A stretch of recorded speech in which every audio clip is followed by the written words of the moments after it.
Welcome. We hope that you had an amazing Thanksgiving with friends and family. Again, we are in our special set here that we're going to be entering into this holiday season with a new series that we're going to call Gifting, and that's starting next week. Well, today is High Five Sunday, and we thought we would do something special for our missionaries, and here's what we want you to do. We have just spent several weeks in this series called Comfort Food. And so what we're asking is that each one of you, your entire family, get together and take pictures of things that bring you comfort. And what we're going to do is we're going to gather these pictures and we're going to make a quilt, a comfort quilt for each one of our missionaries to just bless them, to just say, hey, we are thinking about you and we hope that this brings you comfort.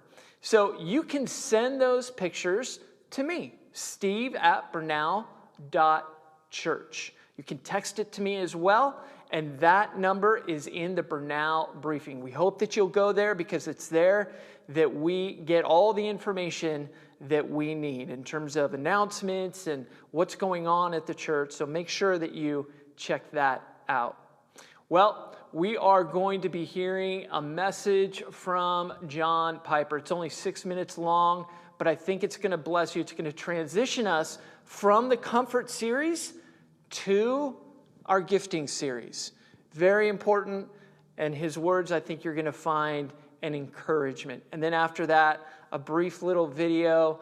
And folks, we are excited about the holiday season. We're excited about engaging with you. And so let's head off to hear John Piper.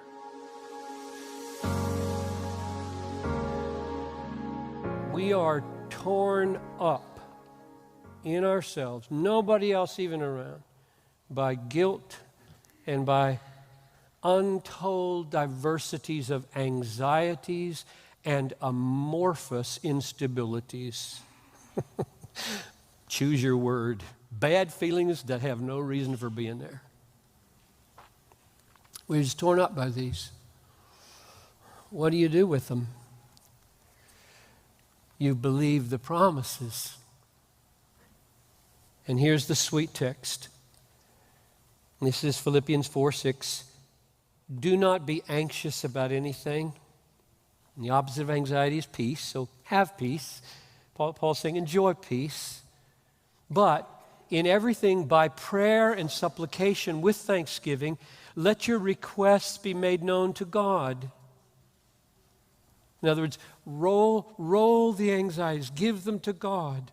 Tell him just exactly how you feel. God knows you can't pull the wool over God's eyes. Just tell him how you've got doubts. Tell him how you've got guilt. Tell him how you've got anxieties. Tell him how crummy and non-Christian you feel. And you just roll it onto him. And then listen. And the peace, this is verse 7, and the peace of God, which surpasses all understanding, will guard your hearts and your minds in Christ Jesus. You know what he's saying there? He's saying, you're under attack, friend. What's this guard business? Why would you need to be guarded by peace? Because you got an enemy in here and out there, and he wants to destroy your peace at any cost, by any means, with any kind of unsettled feeling. And you know what? All the rational things you can come up with confirm your loss of peace. Of course I shouldn't have peace. Here are the 10 reasons my reason can provide. That's why he says, above all reason. There will be moments when your fear, your anxiety, your sense of guilt is totally rational and warranted as far as you can tell. What will you do then? Sometimes, Paul Tripp pointed out one time that we got to beware of our inner lawyer coming to our defense too quickly. We got another one, namely a prosecuting attorney. There's 2 lawyers in me. Oh, I'm good at defending myself, big time. He kicks into action lots. Oh, there's another one. He goes into action at 5 a.m., 6.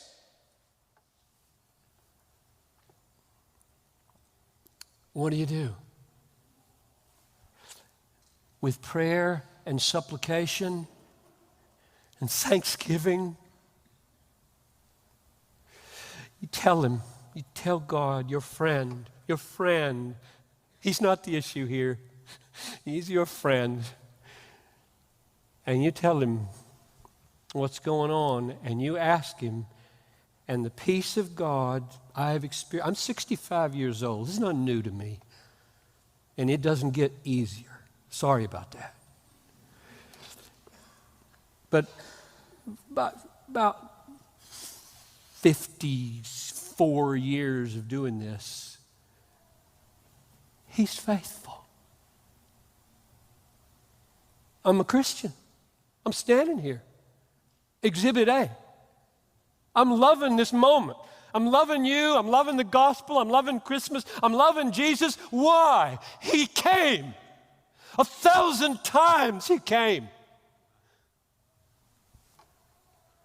And he set up guard around this so fickle head and heart of mine. It's my only hope. Why are you going to be a Christian when you wake up tomorrow? Not you. Because God shows up in the morning fighting for you, not against you. So many guilt, so many worries, so many threats, so many confusions, so many uncertainties, and so much rational support they get from our brain. I am thankful for the peace of God which surpasses all understanding. And inexplicably, 10 a.m., 3 a.m., or 3 p.m., it's better. It's better.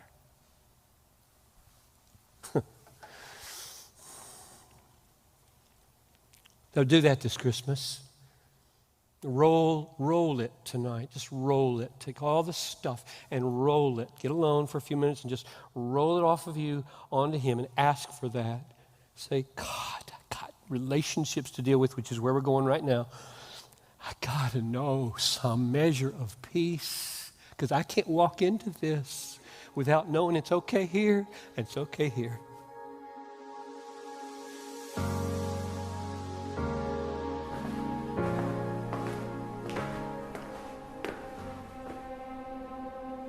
Give thanks for the good days. When the traffic lights all turn green, when promotions come and bad habits are broken. Give thanks for warm meals and the company of friends. Give thanks for undeniable blessings and clear direction. When the music floods your soul and the worship songs flow without effort. Give thanks for coffee and clothing and hope that the two never mix. Give thanks for the mother who battles daily in prayer, for the father working 3 jobs, for the brothers and sisters who build blanket forts and read bedtime stories. Give thanks for sons and daughters and all our family who remind us of what truly matters. Give thanks for the stranger who holds the door open and the lifelong friend who holds you when life is broken. Give thanks for the hard days, for the phone call that brings life crashing down, for jobs lost and friendships fallen into conflict. Give thanks for the anger that reminds us we are human, and the tears that express more than words could ever fathom. Give thanks, though the pain is overwhelming, your energy spent, your spirit fallen, and your only option is to fall to your knees before your Holy Father and cry out, God, please help me.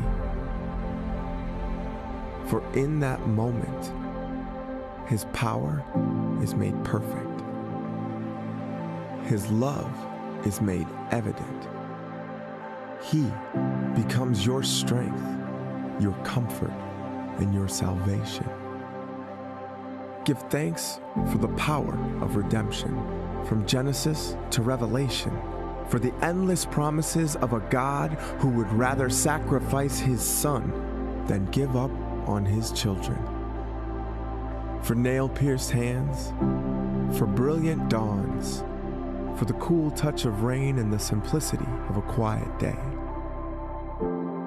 For all things great and small, let us give thanks.